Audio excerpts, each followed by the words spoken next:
মুসল্লি ভাই ও বোনেরা, প্রশংসা আল্লাহ পাকের জন্য, যিনি এখন পর্যন্ত আমাদেরকে হায়াতে তয়্যিবা দান করেছেন এবং আল্লাহ পাকের ঘরে আসার বসার সুযোগ করে দিয়েছেন। সেই জন্য আমরা আল্লাহর দরবারে কৃতজ্ঞতা জানাই, বলি আলহামদুলিল্লাহ। দরুদ সালাম বর্ষিত হোক সর্বকালের সর্বযুগের সর্বশ্রেষ্ঠ মহামানব বিশ্ব নবী মুহাম্মদুর রাসূলুল্লাহ সাল্লাল্লাহু আলাইহি ওয়াসাল্লামের প্রতি শত কোটি দরুদ সালাম শান্তি বর্ষিত হোক। আমরা বলি সাল্লাল্লাহু আলাইহি ওয়াসাল্লাম। সম্মানিত ভাই ও বোনেরা, আমরা বিগত কয়েক জমা ধরে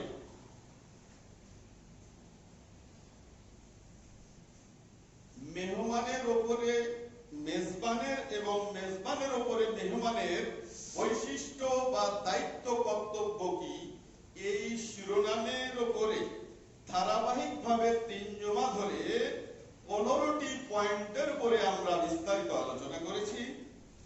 আজকে আমার আলোচনার বিষয়বস্তু হচ্ছে আল্লাহর সাথে বান্দার আদব বা বৈশিষ্ট্য বা আচরণ কিরূপ হওয়া উচিত।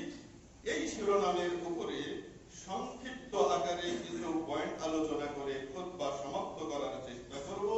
ওয়া তাওফীকি ইল্লা বিল্লাহ, আলাইহি তাওয়াক্কালতু ওয়া ইলাইহি শুনী। সম্মানিত ভাইরা, মহান আল্লাহ তাআলা ইবাদতের জন্য মানব জাতিকে তৈরি করে দুনিয়ায় প্রেরণ করেছেন এবং এই মানব জাতির সার্বিক চাহিদা পূরণের দায়িত্ব আল্লাহ নিজ হাতে গ্রহণ করেছেন এবং এই দুনিয়ার বুকে সঠিকভাবে যাতে চলতে পারেন, সঠিকভাবে আল্লাহর পথ অনুধাবন করতে পারেন, সেই জন্য একটা দিক নির্দেশিকা গাইড বুক দান করেছেন মহাগ্রন্থ আল কোরআন। এই মহাগ্রন্থ আল কোরআনকে ফলো করে চললে দুনিয়াতে যেমন কল্যাণ অর্জন করা সম্ভব হবে, তেমনি পরকালীন জীবনে অর্জিত হবে মহা সাফল্য জান্নাত। আল্লাহ তাআলা সূরাতুস সাফ 12 নম্বর আয়াতে বলছেন, মাসাকিনা তাইয়্যিবাতান ফি জান্নাতি আদন, জান্নাতে আদন নামক পবিত্র স্থানে তোমাদেরকে স্থান দান করা হবে। ওয়া যালিকাল ফাওজুল আযীম, আর এটাই হচ্ছে তোমাদের জন্য বিরাট সাফল্য। সম্মানিত ভাইরা, কাজেই সেই কারণে আল্লাহর পরিচয়, সেই কারণে আমাদেরকে আল্লাহর পরিচয়, আল্লাহর গুণাবলী এবং আল্লাহর সঙ্গে কিরূপ আচরণ বিধি মানুষের হওয়া উচিত, এই বিষয়টি আমাদেরকে জানা দরকার। আর আমি এই বিষয়ে কিছু কয়েকটি পয়েন্ট আজকে আলোচনা করব ইনশাআল্লাহ। সম্মানিত ভাইরা, 1 নম্বর পয়েন্ট হলো একমাত্র আল্লাহ পাক গায়বের খবর জানেন। এইটা আমাদেরকে বিশ্বাস স্থাপন করা। আল্লাহ সম্পর্কে আমাদেরকে 1 নম্বর পয়েন্ট জানতে হবে যে আল্লাহ পাক একমাত্র গায়বের খবর জানেন। তিনি ছাড়া এই গোপন রহস্য, পৃথিবী কেন তৈরি করলেন, কবে পৃথিবী ধ্বংস হবে, কোথায় কে রাজত্ব করবে, কোথায় সে ধ্বংস হবে, কখন মানুষ মৃত্যুবরণ করবে, আর কখন কার সন্তান জন্মগ্রহণ করবে, এইটা পৃথিবীর কোন ব্যক্তি, কোন মানব জাতি জানে না। জানেন একমাত্র আমার মহান আল্লাহ। এই কথাটাকে দৃঢ়ভাবে বিশ্বাস করতে হবে। আল্লাহ তাআলা সেই কথাটাই বলছেন, ওয়াল্লাহুল্লাযী লা ইলাহা ইল্লা হুয়া আলিমুল গায়বি ওয়াশ শাহাদা। আল্লাহ তো তিনি, যিনি তোমার প্রকাশ্য এবং অপ্রকাশ্য অর্থাৎ গোপন রহস্যের খবর একমাত্র তিনি জানেন। তিনি হচ্ছেন আলিমুল গায়ব। কাজেই দুনিয়াতে যদি আমরা কাউকে, কোন পীরকে গায়েব জানে মনে করি, তাহলে পীরকে আল্লাহর সঙ্গে শরীক স্থাপন করা হবে। যদি নবীকে গায়েবের খবর জানে মনে করা হয়, তাহলে নবীকে আল্লাহর সঙ্গে শরীক স্থাপন করা হবে। সম্মানিত ভাইরা, আল্লাহ তাআলা বলছেন, লা ইয়ালামুল গায়বা ইল্লাল্লাহ, গায়েবের খবর একমাত্র আল্লাহই জানেন, আল্লাহ ছাড়া কেউ গায়েবের খবর জানে না। সেই জন্য তো ওই আটলান্টিক মহাসাগরের অতল তলে কি লুকায়িত রয়েছে, আর আফ্রিকার ওই বিশাল জঙ্গলে কোন গাছের পাতা শুকিয়ে ধরেছে, এইটা পৃথিবীর কোন মানুষ জানে না। জানেন একমাত্র আমার মহান আল্লাহ। সম্মানিত ভাইয়েরা, কাজেই এইটা আমাদের বিশ্বাস রাখতে হবে। আল্লাহ তাআলা বলছেন সূরাতুল জিনের 26 এবং 27 নম্বর আয়াত, কি বলছেন? একটা কথা, দুনিয়ার মানুষ কেউ গায়েব জানে না, তবে একটা কথা আল্লাহ বলছেন, সেটা কি? আলিমুল গায়বি ফালা ইউযহারু আলা গায়বিহি আহাদা। আল্লাহ হচ্ছেন আলিমুল গায়ব, গোপন রহস্যের মালিক হচ্ছেন আল্লাহ। আল্লাহ গায়েব জানেন। ফালা ইউযহারু আলা গায়বিহি আহাদা, আল্লাহ গায়েবের খবর কারো কাছে প্রকাশ করেন না। তবে ইল্লা মানির তাদা মিন রাসূল, তবে রাসূলগণের মধ্যে থেকে যাকে তিনি পছন্দ করেন, ভালোবাসেন, তাকে কিছু গায়েবের খবর আল্লাহ তাআলা জানান। কথাটা এখানেই কিন্তু প্রশ্ন, ভালো করে মাথায় মুসলমানদের এটা স্মরণ রাখতে হবে যে পীর সাহেবেরা গায়েব জানেন, তাহলে পীর কবে দুনিয়া হয়েছে আর কবে ধ্বংস হবে, কিয়ামত কবে হবে, পীরের বাবার ক্ষমতা আছে বলা? ক্ষমতা নেই। এটা আমাদের ভ্রান্ত ধারণা। তাহলে তো পীর বলতে পারবেন গ্রামের কখন কে মারা যাবে, কখন কে জন্ম নিবে। তা কিন্তু একটা পীরকে ওর বাবার ক্ষমতা আছে নাকি বলো? কবে আপনার ছেলেটার বিয়ে হবে, কোন তারিখে হবে, প্রথম সন্তান কি হবে, পীরকে জিজ্ঞাসা করে? ক্ষমতা নেই। কাজেই সম্মানিত ভাইরা, আল্লাহ একটা কথা বলছেন, দুনিয়ার কেউ গায়েবের খবর জানে না একমাত্র আমি ছাড়া। তবে জিন সূরা ভালো করে মনে রাখেন, 26 আর 27 নম্বর আয়াত। 26 এ বলছেন যে গায়েবের খবর কেউ জানেন না, জানেন আল্লাহ, আর গায়েবের খবর তিনি প্রকাশ করেন না, তবে একমাত্র ইল্লা মানির তালা মিন রাসূলিন, তবে রাসূলগণের যাকে তিনি পছন্দ করেন তাকে কিছু গায়েবের খবর জানান। তাহলে কাউকে গায়েবের খবর জানান, আর জানার পরে সেই কথাটা বললে তিনি কি গায়েব জাননেওয়ালা হলেন? কি বলেন? একটা লোক গায়েবের খবর জানে, একটা গোপন রহস্য আপনাকে বললেন, আর ওইটা আপনি মানুষকে বললেন, তার মানে আপনি ওর গায়েবের খবর সব জানেন, এটা কি প্রমাণিত হয়? আল্লাহ গায়েবের কিছু খবর নবীকে জানান, যেই নবীকে তিনি পছন্দ করেন, আর সেই নবী ওইটুক গায়েবের খবর বলতে পারেন, বাকি দুনিয়ার বিশাল খবর তিনি গায়েবের খবর বলতে পারেন না। একটু উদাহরণ দিলে সহজে বুঝতে পারবেন। মনে করেন প্রধানমন্ত্রী জননেত্রী শেখ হাসিনা রাষ্ট্রপ্রধান, উনি এখন যতদিন তিনি সংসদে থাকবেন, রাষ্ট্রনায়ক হিসাবে থাকবেন, উনি কিভাবে দেশ চালাবেন, পরিচালনা করবেন, এটা তার মনে রয়েছে। এখন উনি একটা গোপন রহস্য স্বরাষ্ট্রমন্ত্রীকে গোপনে বলল, আর স্বরাষ্ট্রমন্ত্রী এটা জনগণের কাছে প্রকাশ করলো। 1 বছর পরে সেই বিষয়টা বাস্তবায়িত হলো। এখন আপনারা কি বলবেন? যে স্বরাষ্ট্রমন্ত্রী গায়েবের খবর জানেন, শেখ হাসিনা কতদিন বাঁচবে, কি করবে, কোথায় যাবে, কোন তারিখে কি করবে, সব উনি গায়েবের খবর জানেন। এটা কি আপনি বলবেন? সম্মানিত ভাইরা, এটা বলবেন না। কাজে কেউ গায়েবের খবর জানে, কারো গোপন রহস্য কেউ যদি কাউকে জানান, আর জানার পরে সেটা বলেন, এটা যেমন গায়েব জানা নয়, অনুরূপ ভাবে গবেষণা করে কেউ যদি কোনো কথা বলে, আর সেই গবেষণার ফলটা সঠিক হয়, তাহলে সেই গবেষকও গায়েবের খবর জাননেওয়ালা নন। আরেকটা উদাহরণ দিই, তাহলে সহজে বুঝবেন। মনে করেন বাংলাদেশ আবহাওয়া অধিদপ্তর আজকে ঘোষণা দিল কালকে সারাদিন আকাশ মেঘলা থাকবে আর বিকাল বেলা ভারী বর্ষণ হবে, এটা ঘোষণা দিল। আর পরের দিন আপনারা দেখলেন, আমরা দেখলাম যে ঠিক সকালবেলা সারাদিন মেঘ মেঘলা, আকাশ মেঘলা, সূর্য নাই, আর বিকাল বেলা ভারী বৃষ্টি হয়ে গেল। এখন আবহাওয়া দপ্তরকে কি বলবেন? এই আলিমুল গায়েব, গায়েবের খবর জানে। কাজেই শোনা কথা বলাটা যেমন গায়েবের খবর নয়, গবেষণা করে কোনো কথা বললে সেটা সঠিক হলেও সেটা যেমন গায়েবের খবর নয়। বিশ্বনবী মুহাম্মদুর রাসূলুল্লাহ সাল্লাল্লাহু আলাইহি সাল্লাম কিছু গায়েবের রহস্য বলে থাকলেও তিনি গায়েবের খবর জানেন না। আল্লাহ যতটুকু তাকে জানিয়েছেন অতটুকুই তিনি জানেন, এর বেশি তিনি জানেন না। সম্মানিত ভাইরা, সেই জন্য দেখা যায় যে বিশ্বনবী কিছু কিছু কথা বলেছেন, আমরা জানি। আল্লাহ রাসূল কবরের কথা বলেছেন, জান্নাতের কথা বলেছেন, জাহান্নামের কথা বলেছেন, কিয়ামত সংঘটিত হবে সেই কথা বলেছেন।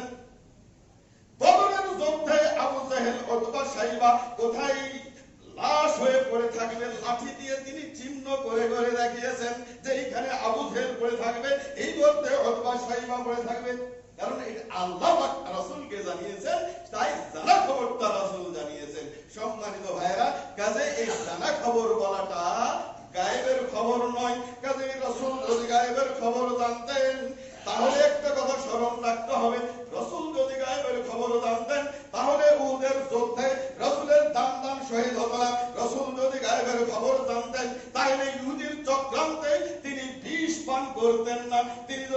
গায়েবের খবর জানতেন তাহলে তিনি মদিনায় যে খেজুরের গাছকে তাবির করা নিষেধ করতেন না। আল্লাহ রাসূল যদি গায়েব জানতেন তাহলে কিয়ামত কবে সংগঠিত হবে সেই কথাটাও তিনি বলে দিতেন। ইহুদিরা যখন বিশ্ব নবী মুহাম্মদুর রাসূলুল্লাহ সাল্লাল্লাহু আলাইহি সাল্লামের দরবারে গিয়ে বললেন, আকবিরনি আনিশ সাআত, হে নবী আপনি কিয়ামতের কথা বলেন, কবরের কথা বলেন, জান্নাতের কথা বলেন, জাহান্নামের কথা বলেন, তাহলে আপনি বলেন কিয়ামত কবে সংগঠিত হবে? আল্লাহ তাআলা এটা জানাচ্ছেন যে নবী ইয়াসআলুনাকা আনিশ সাআত, আপনাকে কিয়ামত সম্পর্কে এই ইহুদিরা জিজ্ঞাসা করবে, কুল আপনি বলে দেন, কুল আপনি বলে দেন ইন্নামা ইলমুহা ইনদা রাব্বি, এর জ্ঞান তো এই জ্ঞান তো এই গায়েবের জ্ঞান তো কেবলমাত্র আমার রবের নিকটে রয়েছে, আমি কিছুই জানি না। সম্মানিত ভাইরা, আপনারা জানেন এর নাম আল্লাহর কাছে রয়েছে এই কিয়ামতের খবর আল্লাহ মাত্র জানেন। আর বৃষ্টি বর্ষিত হবে কবে তা আল্লাহ জানেন। লোকমানের শেষ আয়াত আপনারা জানেন, সেখানে 5টা বিষয়ের কথা বলা হয়েছে। কিয়ামত কবে সংঘটিত হবে সেটা জানেন আল্লাহ, আর কখন পানি বৃষ্টি হবে তাই সেটাও জানেন আল্লাহ, আপনি কি রুজি খাবেন সেটা জানেন আল্লাহ, আর কোথায় আপনি কাল কি উপার্জন করবেন জানেন আল্লাহ, আর আইয়ে আর জিনতামুন, আপনি কোন জমিনে মারা যাবেন সেটাও জানে আমার আল্লাহ। পৃথিবীর কোন মানুষের খবর রাখে না। সম্মানিত ভাইরা, কাজেই আল্লাহ রাসূল গায়েব জানেন না, আরো ভালো করে জানেন। আরাম 188 নম্বর আয়াত আল্লাহ পাক বলছেন, কোরআনে বলছেন কিন্তু আল্লাহ রাসূলের কথা, লাউ কুনতু আলামুল গায়বা, কি সুন্দর চমৎকার কথা, দেখেন স্পষ্ট কথা। আল্লাহ রাসূল বলছেন লাউ কুনতু আলামুল গায়বা, আমি যদি গায়েবের খবর জানতাম, গায়েবের রহস্য জানতাম, পৃথিবীর কোথায় কি ঘটবে, আমার জীবনে কোথায় কি ঘটবে, এইটা যদি আমি জানতাম বুঝতাম, তাহলে লাকসারতু মিনাল খায়র, তাহলে সকল কল্যাণ আমি গ্রহণ করতাম। ওয়া মাসানিয়াসু, আমাকে কোনোদিন ক্ষতি স্পর্শ করত না। সুবহানাল্লাহি বিহামদি। তাহলে আল্লাহ রাসূল নিজে বলছেন, কোরআন তার সাক্ষী, কি বলছেন যে আমি যদি গায়েবের খবর জানতাম তাহলে কি হতো, দুনিয়ার সব কল্যাণ আমি নিজের জন্য সঞ্চয় করতাম, জীবনে আমার কোনো ক্ষতি স্পর্শ করতে পারত না। কাজেই রাসূল যে গায়েবের খবর জানেন না এই ব্যাপারে শত শত হাদিস এবং আয়াত রয়েছে। সম্মানিত ভাইরা, কাজে আসুন এই বিষয়ে আমাদেরকে সতর্ক থাকতে হবে। আর এটাই হচ্ছে আল্লাহর অধিকার, হ্যাঁ, যে আপনি আল্লাহকেই একমাত্র গায়েবের খবর জানেন বলে বিশ্বাস করবেন। যদি অন্য কাউকে বিশ্বাস করেন তাহলে আল্লাহর সঙ্গে তাকে শরীক স্থাপন করা হবে, আর শরীক করলে জাহান্নামে দিতে হবে, এতে সন্দেহের অবকাশ নেই।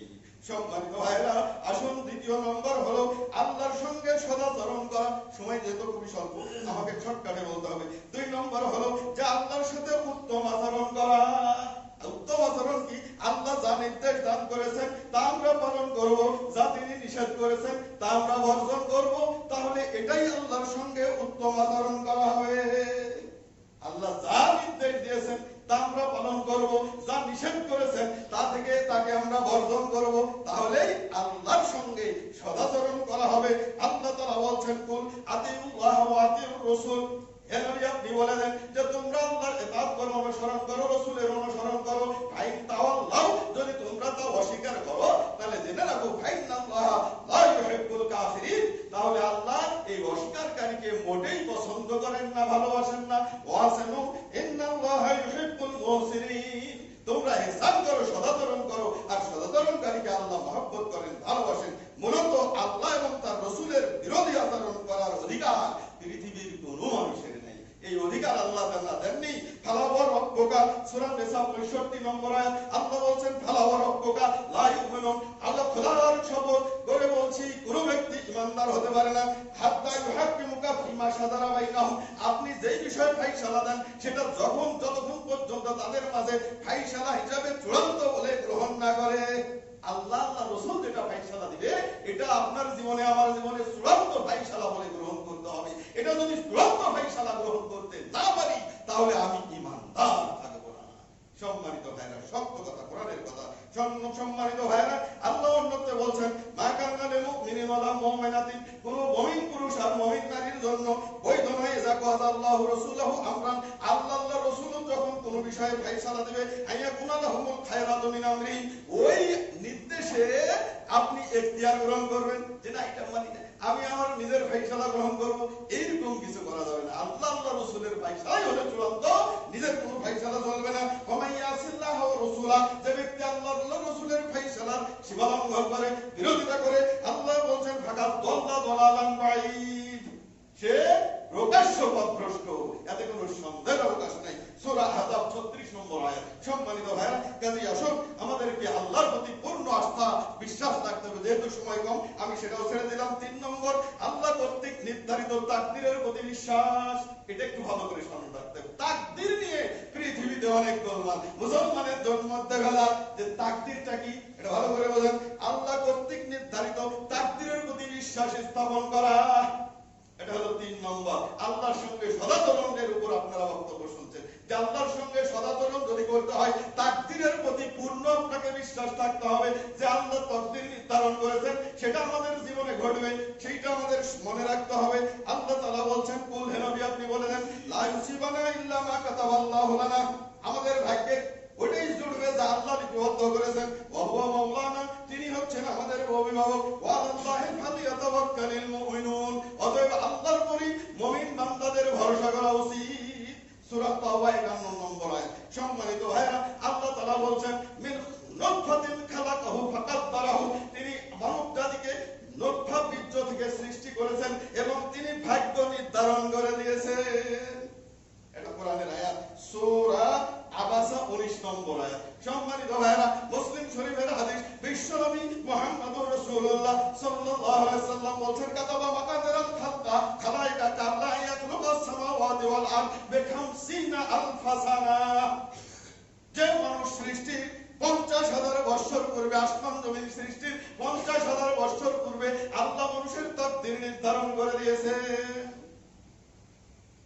এখন আমাদের প্রশ্ন, যে 2টা প্রশ্ন, আর এই 2টা প্রশ্নের আমি জবাব আপনাদের দেব।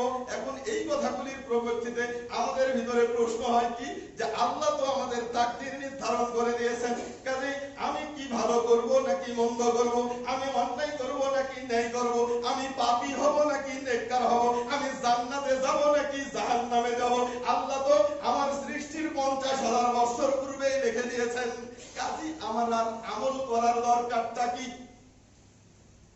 কি এই প্রশ্নটা হয় কিনা? এই প্রশ্নটাই হয়। তাকদীরের যেহেতু পরিবর্তন নাই, আল্লাহ তাকদীর নির্ধারণ করে দিয়েছেন, কাজে আমি জান্নাতে যাব জাহান্নামে যাব, ফয়সালা তো হয়ে গেছে, আমল করে লাভটা কি? এটা হলো 1 নম্বর প্রশ্ন।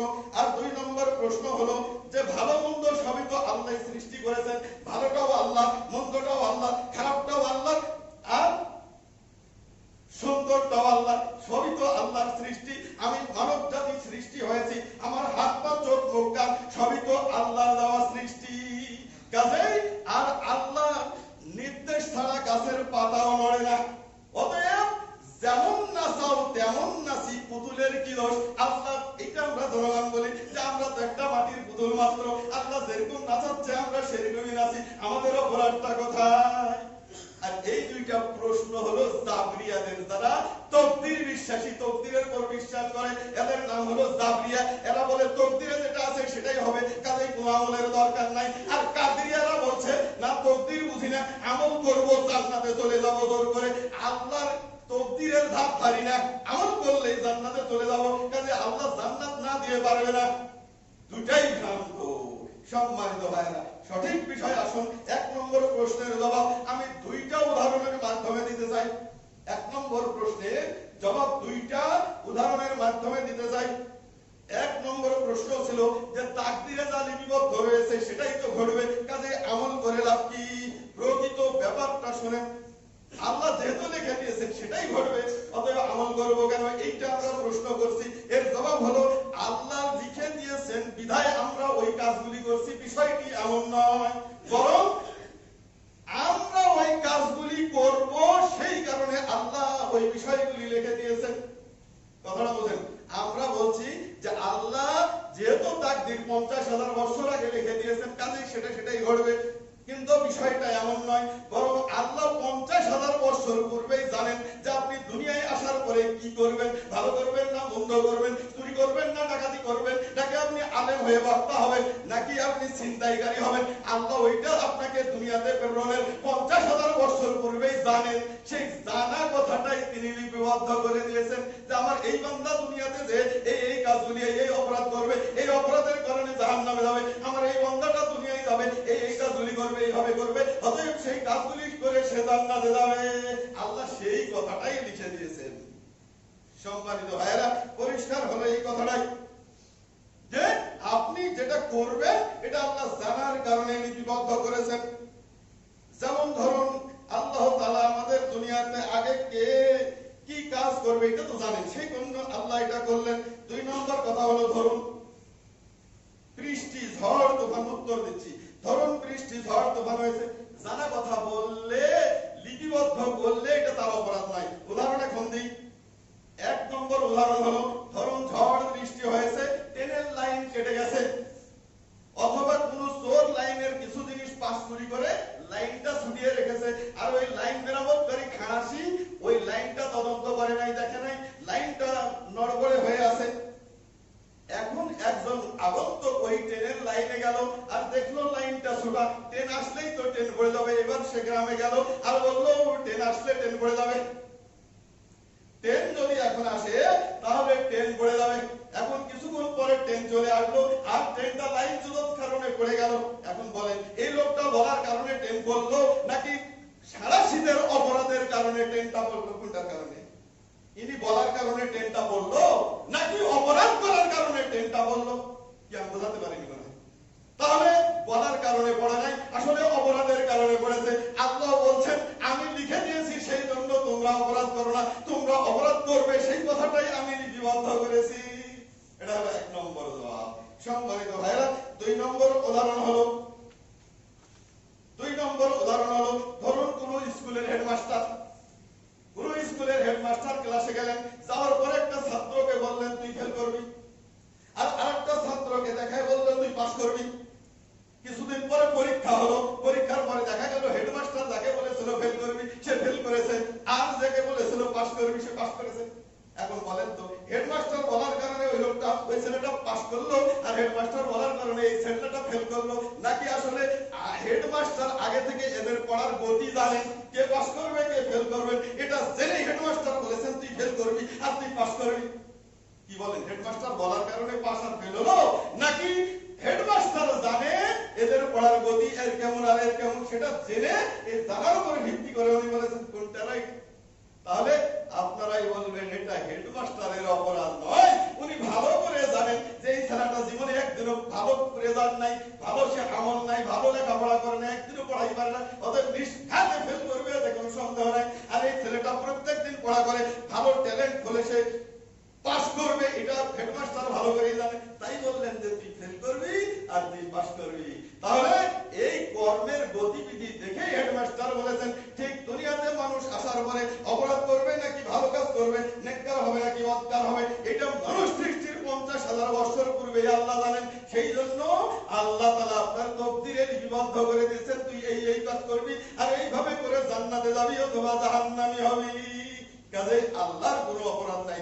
আপনাকে আমাকে জান্নাত পেতে হলে আমল করেই জান্নাত অর্জন করতে হবে, আমলের বিকল্প কিছুই নাই। সম্মানিত ভাইরা, আমলের বিকল্প কিছুই নাই, অবশ্যই আমাকে কি করতে হবে? আমল করতে হবে। আল্লাহ তাআলা বলছেন আমলের বিকল্প কিছুই নাই।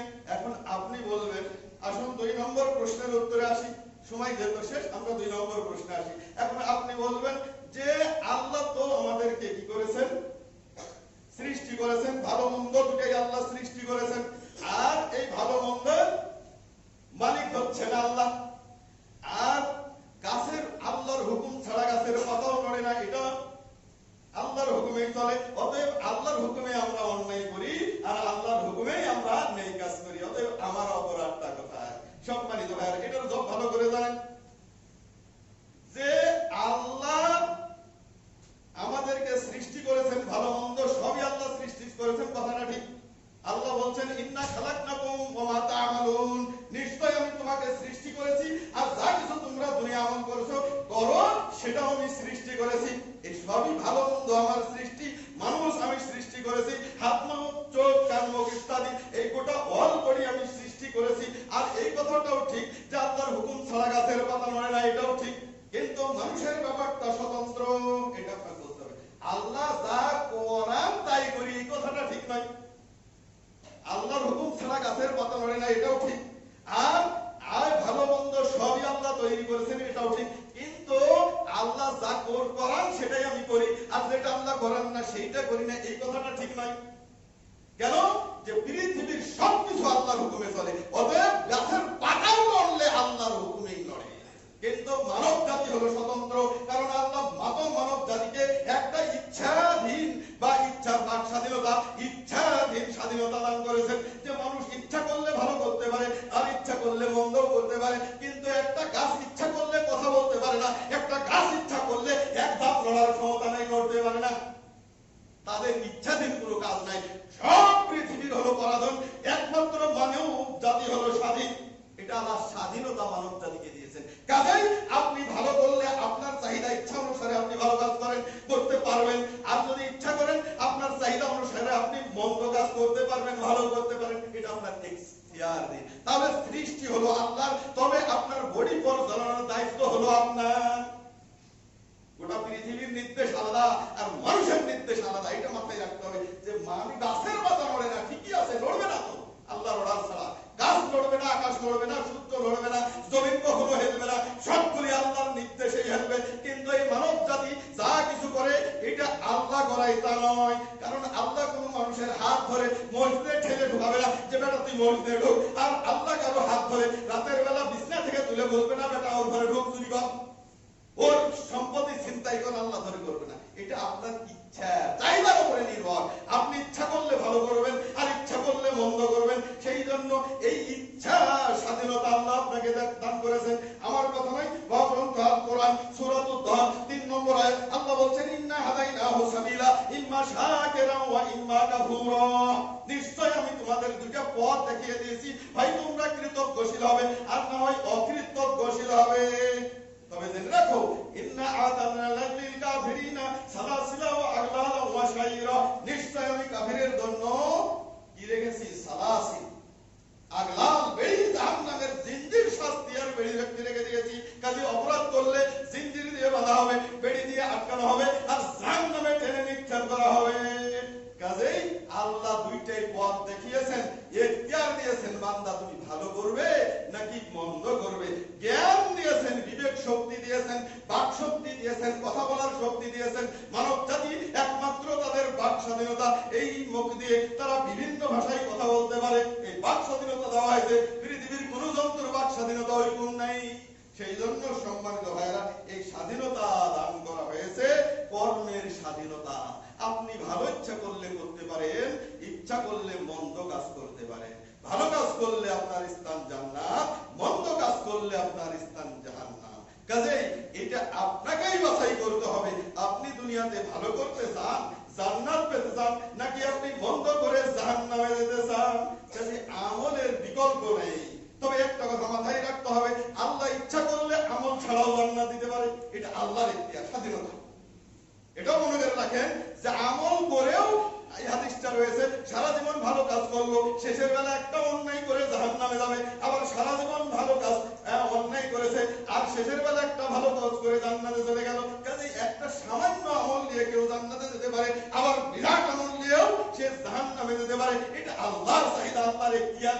এতে আল্লাহর সঙ্গে পাল্লা দেওয়ার, বাধা দেওয়ার পৃথিবীর কারো ক্ষমতা নেই। এটা আল্লাহর ইখতিয়ার। কাজে কাউকে আমল না করে আল্লাহ জান্নাত দিতে পারেন। একজন, আপনারা জানেন, এইটা হলো বনি ইসরাইলের লোক, সে অত্যন্ত পাপী অন্যায়কারী। মুসলিম শরীফের হাদিস, সে বলল ছেলেদেরকে, বাবা আমি যখন মারা যাব তখন আমাকে তোমরা পুড়ে কিছু নদীতে আর কিছু জঙ্গলে ফেলে দিও। বেটারা ওসিয়ত অনুসারে সেই কাজটাই করলো, পুড়িয়ে তাকে কিছু জঙ্গলে আর কিছু পাহাড়ে দিল। আল্লাহ তাআলা তাকে জীবিত করে বললেন, এই বান্দা তুই এই কাজটা করলি কেন? এই ওসিয়ত বললে বেটারা বললো, বাবা আপনি এটা করতে বলছেন কেন? বলে, কারণ আমি তোদেরকে বলছি এই কারণে যে আমি এত অপরাধী, আল্লাহ যদি আমাকে ধরতে পারেন, আমাকে আল্লাহ এমন শাস্তি দিবে, পৃথিবীর কাউকে এমন শাস্তি দিবে না। এই জন্য বেটা আমি মরে গেলে পুরায় ছাই করে দিস, আল্লাহ যাতে ধরতে না পারে। সম্মানিত ভাইরা, বেটারা তাই করলো। আল্লাহ তাআলা কাউকে ধরবেন, তুলবেন আর বলবেন, এই বেটা তুই এটা বলেছিস কেন তোর ছেলেদেরকে? বলবে আল্লাহ ভয় পেয়েছিলাম, অপরাধ করেছিলাম জীবনে অনেক, এই অপরাধের ভয়ে আমি বুঝেছি যে তুমি শাস্তি দিবে, তুমি একজন আল্লাহ আছো, এটা আমি বুঝেছি, আমার ভয় হয়েছে, সেই জন্য আমি বেটাদের এই কথা বলেছি। আল্লাহ বলবেন বান্দা তুই এত বড় ভয় করেছিস, যা তোকে আমি রক্ষা করে দিলাম, মাফ করে দিবেন। কাজে বিনা আমলে শুধু আল্লাহকে ভয় করার কারণে সে জান্নাত চলে যেতে পারে, এটা আল্লাহর ইখতিয়ার, এতে আপনার বাধা দেওয়ার ক্ষমতা নেই। আপনার 100 বিঘা সম্পত্তি আছে, আপনি একজন অপরিচিত ব্যক্তি, আপনি দেখে তারপরে সন্তুষ্ট হয়ে আপনি তাকে 1 লক্ষ টাকা দান করে দিতে পারেন, অথচ আপনার বেটা আপনার কাছে 10,000 চাইলে আপনি দিলেন না, এটা আপনার ইখতিয়ার। আপনি দিতেও পারেন কাউকে, আপনার সম্পদ নাও দিতে পারেন। কাজে আল্লাহ ইচ্ছা করলে কাউকে আমল না করেও জান্নাত দিতে পারে, এটা আল্লাহর বিশেষ ক্ষমতা। তবে মনে রাখতে হবে আপনাকে আমল করেই জান্নাতে যাওয়ার চেষ্টা করতে হবে, আর আমল করতে হবে, আর আল্লাহর উপরে ভরসা করতে হবে। যদি আমরা এটা করতে পারি তাহলে ইনশাআল্লাহ আমাদেরকে আল্লাহ জাহান্নাম থেকে রক্ষা করবেন, আমরা জান্নাত অর্জন করতে পারবো। আসুন ইনশাআল্লাহ আল্লাহ পাক আমাদের সকলকে আল্লাহর প্রতি পূর্ণ ভরসা রেখে আমল করে যাওয়ার তৌফিক আমাদের সকল মুসলমানকে দান করুন। আমরা সকলে বলি আল্লাহুম্মা আমিন। বারাকাল্লাহু লি ওয়া লাকুম ওয়া লিসাইরিল মুসলিমিন।